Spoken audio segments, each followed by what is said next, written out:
Good morning. My name is Ben Shaffer. I'm a SWAT operator with Washington Regional SWAT Team that was tasked for presidential support on that day.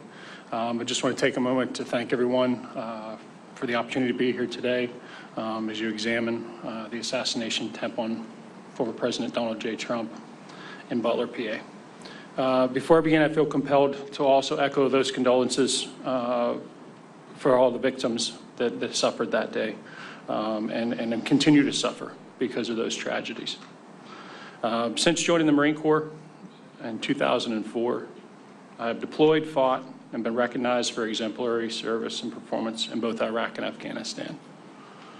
I have provided security services to the President of the United States and other high-ranking members in the United States government. I have protected diplomatic persons, high-net-worth corporate clients, media personalities, investigative journalists, and the general public. I continue that work today as a SWAT team leader and executive protection specialist.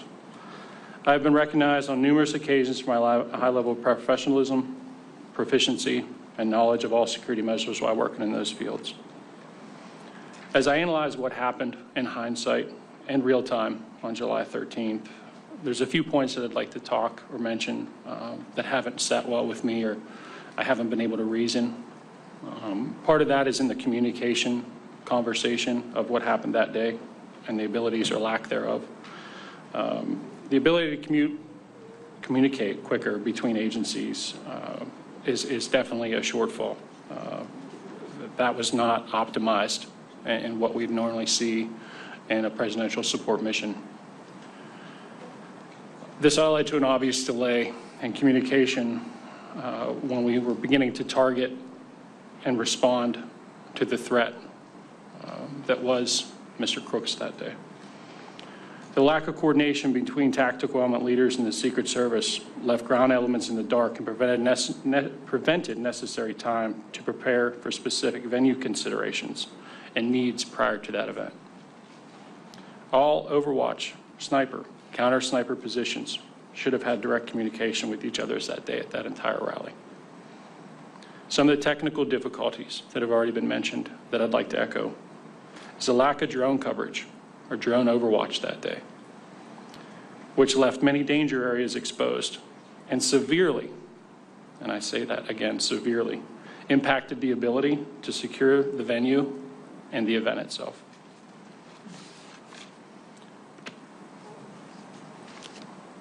Other points of failure, other danger areas that have been noted, and I feel the need again to echo those, is the water tower that was located in the northeast section of the event.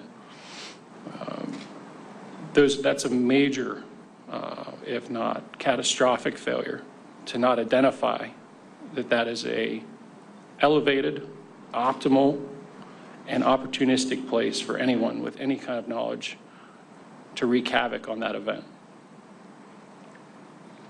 The tasks that day broken down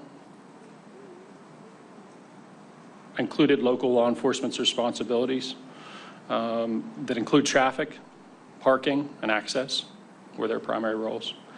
State law enforcement handled crowd control, medical support to those in need. Due to the temperature that day, there were a lot of heat casualties, a lot of heat strokes, a lot of heat stress-induced issues. The local counter-assault teams were to neutralize and mitigate any threat to the former president. Local SWAT counter-sniper teams were to scan and hunt for anyone deemed a deadly threat to any member of the crowd or the former president. In conclusion to what I have to say today, there's no question that there were critical failures during the Butler event. It is important that we learn how and why this security failure occurred so that we can better provide safety and security to those high-ranking officials and the general public in the future. I truly believe Americans deserve that. Thank you for your opportunity to testify before you today. Happy to answer any questions that you may have.